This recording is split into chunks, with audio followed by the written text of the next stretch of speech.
آج ہم آپ کو ایک مغل دور کی شاعرہ کے حوالے سے بتائیں گے۔ حبہ خاتون آپ کون تھی ہیں، کشمیری کلچر کو انہوں نے اپنی شاعری کے ذریعے کس طرح سے پورٹری کیا، ان کے حوالے سے ایک رپورٹ آپ کو دکھاتے ہیں۔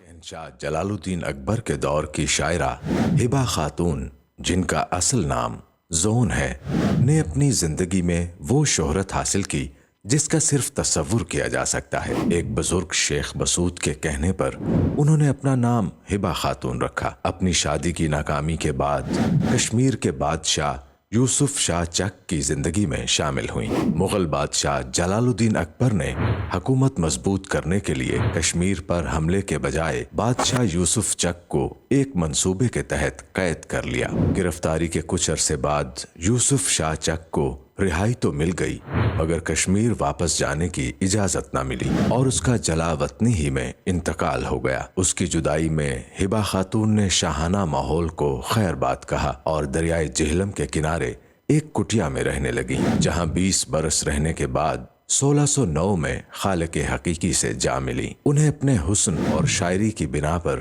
ملکہ کشمیر بھی کہا جاتا ہے۔ وقت نے حبہ خاتون کی شاعری کو زندہ رکھا اور آج بھی انہیں کشمیر کی ادبی تاریخ کی سب سے بڑی شخصیت قرار دیا جاتا ہے۔ حبہ خاتون وہ شاعرہ ہے جس نے کشمیری شاعری میں سب سے پہلے گیت متعارف کرایا، لیکن ان کی مقبولیت کا سبب ان کی غزلیں ہیں۔ ان کی شاعری 16ویں صدی عیسوی کی نمائندہ شاعری ہے۔ سادگی و سلاست کے باوجود زبان و بیان پر فارسی شاعری کا اثر غالب ہے، جس میں عصری آگہی کا بھرپور عکس جلوہ گر ہے۔ انہیں موجودہ کشمیری غزل کا بانی سمجھا جاتا ہے۔ آج ہم آپ کو ایک مغل دور کی شاعرہ کے حوالے سے بتائیں گے۔ حبہ خاتون آپ کون تھی ہیں، کشمیری کلچر کو انہوں نے اپنی شاعری کے ذریعے کس طرح سے پورٹری کیا، ان کے حوالے سے ایک رپورٹ آپ کو دکھاتے ہیں۔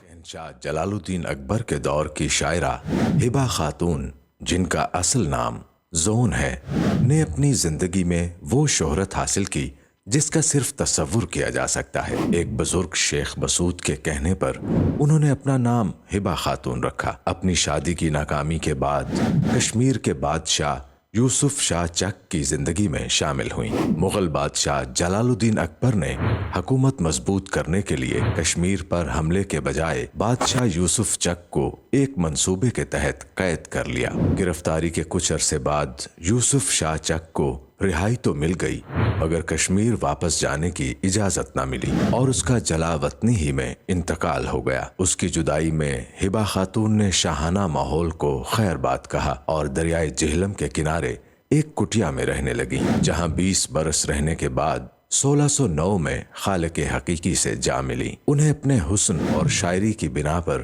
ملکہ کشمیر بھی کہا جاتا ہے۔ وقت نے حبہ خاتون کی شاعری کو زندہ رکھا اور آج بھی انہیں کشمیر کی ادبی تاریخ کی سب سے بڑی شخصیت قرار دیا جاتا ہے۔ حبہ خاتون وہ شاعرہ ہے جس نے کشمیری شاعری میں سب سے پہلے گیت متعارف کرایا، لیکن ان کی مقبولیت کا سبب ان کی غزلیں ہیں۔